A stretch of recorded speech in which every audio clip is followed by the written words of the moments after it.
there's zero progress in these things for the reasons I mentioned, because there is no substance in these proposals. In Europe and the United States, we are unable to get the financing for infrastructure we need here. China is different. China has the financial resources, it has the technical capacity, engineering capacity, and the intention and willingness to deliver these projects to these nations. And it has happened. The problem is that we don't have enough of these projects to tackle all the problems in such huge areas like in Africa and in Asia. Africa is 3 times larger than China in area. We have 1.4 billion people.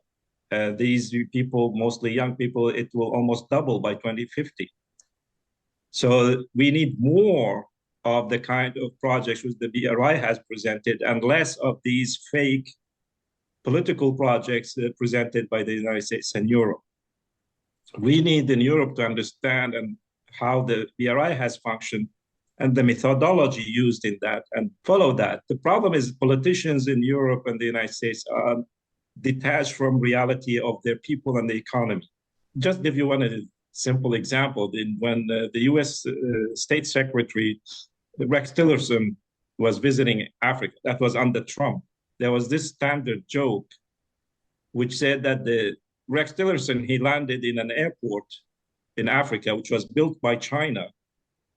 And then he took a road in the capital of that country. The road was built by China.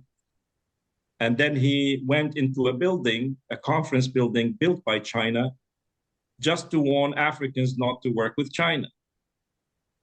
It's not really a joke, because this happened last year, or earlier this year, when US Treasury Secretary, Finance Minister Janet Yellen went to Zambia to convince the Zambians that they should not take loans from China to build infrastructure because they will be in a debt trap.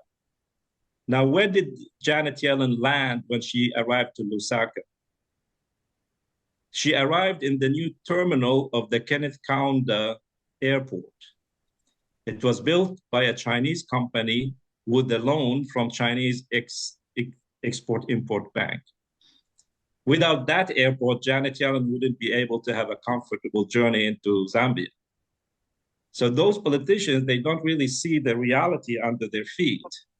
They live in the clouds with their ideologies, with their formulas of how economy works.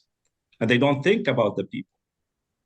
And that's why all these political projects, I call them political projects because there's no substance and reality for these global gateway, build back better world, global infrastructure partnership strategy, blah, blah, blah.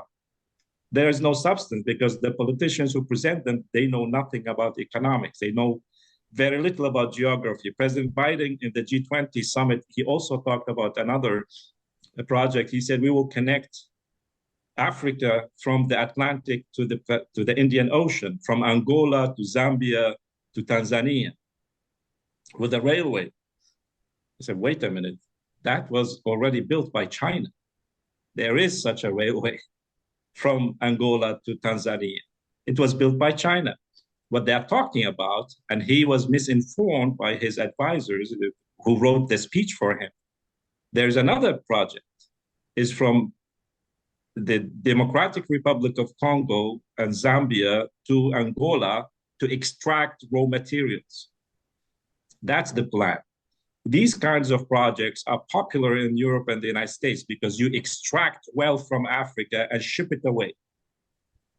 That's a big difference with China. China is not only, of course, interested in having to secure raw materials, but what China is doing is also building industries. Now, some countries in Africa are waking up that instead of exporting raw copper, cobalt, lithium, they should build industries to turn these raw materials into goods, into batteries. Like Zimbabwe just banned the export of raw lithium. They said, those who are interested in our lithium, they should come here in Zimbabwe and build battery factories. Who responded? China.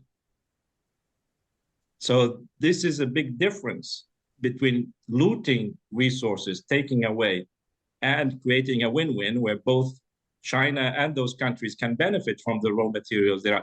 But in order to have metals and these industries, you need power, electricity, you need infrastructure, transport, and you need skilled labor.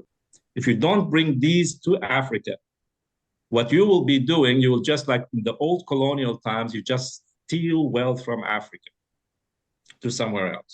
And this is a big difference. And nations in Africa and in other developing nations are waking up to that fact.